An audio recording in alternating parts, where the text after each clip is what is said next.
আসসালামু আলাইকুম ভিউয়ার্স, দেশ এবং দেশের বাইরে থেকে যারা আমার ভিডিওটি দেখতেছেন, ক্লাসিক মেটালের পক্ষ থেকে আমি মালয়েশিয়ান প্রবাসী মোহাম্মদ ওমর ফারুক আপনাদের কাছে একটা ভিডিও নিয়ে আসলাম।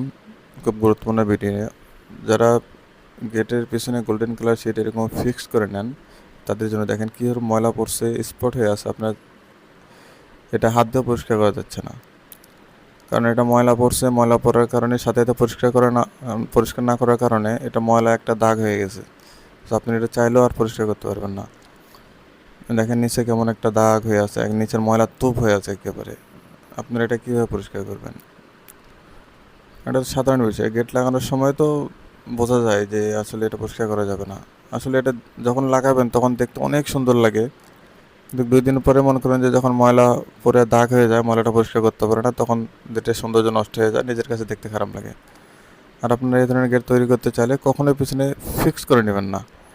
আপনারা বলবেন তাদেরকে যে পাল্লা সিস্টেম করে দিতে, যে আপনারা যেন খোলামেলা করতে পারেন। ময়লা পড়লো খুলে পরিষ্কার করে আবার মনে করেন যে লাগাই দিলেন, তাহলে হবে কি গেটটা নষ্ট হবে না, আর গেটের সৌন্দর্য যেমন আছে তেমনই থাকবে। কিন্তু বাংলাদেশে দেখি আমি বেশিরভাগ গেটই আপনি দেখি যে এভাবে ফিক্স করে নেওয়া, যার কারণে ময়লা পরে 2 দিন পরে পরিষ্কার করতে না পারার কারণে গেটটা নষ্ট হয়ে যায়। আরও অনেক গেটের ছবি আমার আছে। এই দেখেন আরও কত গেট, কত সুন্দর লাগতেছে দেখতে, চকচক করতেছে সোনার মতো গোল্ডেন কালার, কিন্তু 2 দিন পরে দেখবেন এটা ময়লা পরিষ্কার না করার কারণে যে আগের যে গেটটা দেখতেছেন সেম এরকম হয়ে যাবে।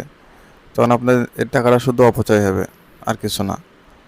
আপনারা যদি এই ধরনের গেট তৈরি করতে চান, যে পাল্লা খুলে ময়লা পড়লে ময়লা পরিষ্কার করে আবার লাগা দিতে পারবেন, তো আমার সাথে যোগাযোগ করতে পারেন। ইনশাল্লাহ আমি আপনাদেরকে তৈরি করে দিতে পারবো। আসসালামু আলাইকুম রহমতুল্লাহ।